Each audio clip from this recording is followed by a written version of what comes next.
अशा प्रकारे त्यांची जबाबदारी जेव्हा ते समजून घेतील ना, त्यांचे शिष्य वर्ग मोजके असतील परंतु अत्यंत मजबूत असतील, धर्माला ते परिपक्व असतील.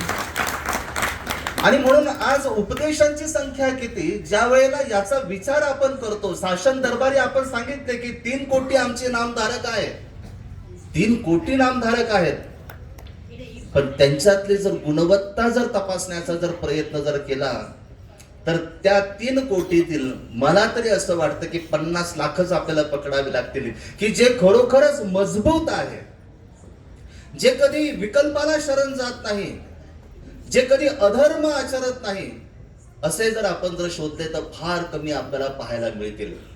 आणि म्हणून आपल्याला संख्या किती आहे हे पाहण्यापेक्षा, क्वांटिटी किती आहे हे पाहण्यापेक्षा आपल्याला क्वालिटी ती जपणं गरजेचं आहे आणि ती सांभाळणं गरजेचं आहे. आचार्य श्री नागदेवाचार्य गेलेले आहेत आपल्या शिष्याला भेटण्यासाठी. आनंद झाला. आपणही एखादे साधू आल्यानंतर, आपले श्री गुरु आल्यानंतर आपल्यालाही आनंद होत असतो. आणि आपल्या भारतीय संस्कृतीमध्ये म्हटलेले आहे की साधू संत येती घरा तोची दिवाळी दसरा, हे आपण म्हणतो. तिला सुद्धा खूप आनंद झाला. आचार्य श्री नागदेवाचार्यांना तिने बसायला टाकलं. षोडशोपचारी पूजा सांगितली. आव्हानम आसरम पाद्यम मर्गदान मतपरम. ज्या पद्धतीने तिला आदर सत्कार करता येईल, जे पूजन करता येईल त्या पद्धतीने तिने करण्याचा प्रयत्न केला. आचार्य श्री नागदेवाचार्यांना भोजनाचा दंडवत घातला.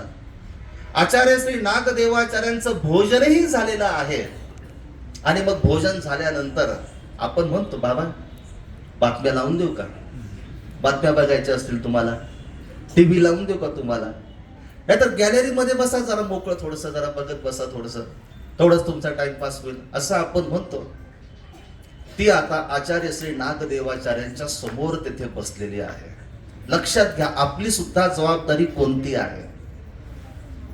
ज्या वेळेला आपले श्री गुरु येतात ना, ज्या वेळेला आपले निमित्त येतात ना, त्यावेळेला ही आपली जबाबदारी आहे. आता वेळ जर असेल तर थोडंसं आम्हाला हितोपदेश करा, थोडंसं आम्हाला आमच्या स्वामींचं जे शास्त्र आहे, मला